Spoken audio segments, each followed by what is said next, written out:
দেখুন এই যে বের করলাম পুঁতিটি, কত বড় পুঁতি, একদম কানের ভিতরে একটি পাথরের পুঁতি ঢুকিয়ে নিয়ে আমার কাছে আসে। এনার দাদি এসে বলতেছে যে আমার এই বাচ্চাটার কানের ভিতরে পাথরের পুঁতি ঢুকে গেছে। কিভাবে ঢুকলো জিজ্ঞেস করাতে উনি বললো যে এই বাচ্চা খেলতে খেলতে কানের ভিতরে পাথরের পুঁতি ঢুকে গেছে। তারপরে সম্পূর্ণ পর্যবেক্ষণ করলাম কানটি। পর্যবেক্ষণ করে আমি দেখতে পেলাম যে কানের ভিতরে একটি সাদা রঙের পুঁতি রয়েছে, এবং আমরা যখন এন্ডোস্কোপ মেশিনের মাধ্যমে দেখতে পাচ্ছি কম্পিউটারে, দেখুন সাদা সাদা পুঁতি দেখা যাচ্ছে, এবং কানের ভিতরে অতিরিক্ত লোমের কারণে পুঁতিটা ঝাপসা ঝাপসা দেখা যাচ্ছে। তবে চিন্তার কোনো কারণ নেই, এই পুঁতিটা বের করে দেওয়া যাবে। যখন আমি তার দাদিকে বললাম বের করে দেওয়া যাবে, তখন সে অনেক আশ্বাস পেল, কারণ হসপিটালে তিনি গিয়েছিল, যাওয়ার পরে হসপিটালে এই সমস্যাটি সমাধান করতে পারেনি। পরবর্তীতে আমার পার্সোনাল চেম্বারে আসে এবং দেখার পরে এটা দেখতে পাই, এবং অপর কানটি দেখতেছি, দেখুন অপর কানেও কালো কালো ময়লা ভর্তি। তো এনাকে বললাম যে আমি পুঁতিটা বের করে দিচ্ছি, এবং কানের যে ময়লাগুলো রয়েছে কানের ভিতরে অতি শক্ত ময়লা, ওই ময়লাগুলো বের করতে আরও 5 দিন পরে ড্রপ দিয়ে নিয়ে আসবেন, তাহলে ময়লাটি নরম হবে এবং আমরা মেশিনের মাধ্যমে বের করে নেব।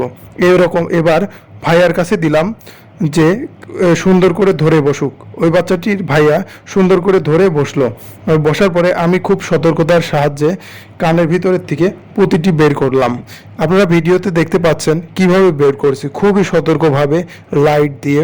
দেন আমি দেখে দেখে আস্তে আস্তে বের করছি। বাচ্চাটি একটু ব্যথাও পাচ্ছে না এবং কান্নাও করছে না। দেখুন কত খুব শান্তভাবে বসে আছে, কি সুন্দরভাবে।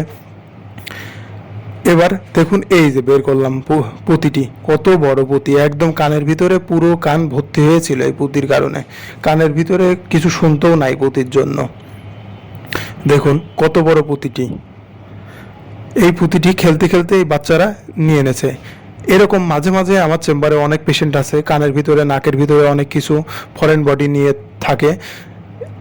বাচ্চারা গার্জেন একটু সতর্কভাবে থাকা উচিত, কারণ বাচ্চাদের এই সকল কিছু কানের ভিতরে নাক কান গলার ভিতরে যখনই ঢোকাবে তখন বিপদ সম্মুখীন হওয়া লাগে এবং নাক কান গলার ডাক্তারের কাছে দেখানো লাগে। তো দেখুন বাচ্চাটির বের করার পরে খুব সুন্দরভাবে হাসতেছে, এবং আমি কানটি আবার পুরো চেক করে দেখব যে আর কোনো কিছু কানের ভিতরে আছে কি না। তো পর্যবেক্ষণ করার পরে এবং এন্ডোস্কোপ মেশিনের সাহায্য নিয়ে দেখার পরে দেখতে পেলাম যে কানের ভিতরে কোনো সমস্যা নেই, এবং কানের ভিতরে শুধু ময়লা ভর্তি, শক্ত ময়লা ভর্তি। এটা কানের খোল বলে, এটা সমস্যা নেই, এটা আমরা ড্রপ দিব এবং নরম হয়ে গেলে মেশিনের মাধ্যমে বের করে নিব। তো বাচ্চা খুব খুশি। বাচ্চাকে অনেক কিছু নিয়ম কারণ দিলাম এবং বোঝাই দিলাম যে আর কীভাবে চলবে। এবার দেখুন পুঁতিটি, দেখুন পুঁতিটি কত বড় হয়েছে।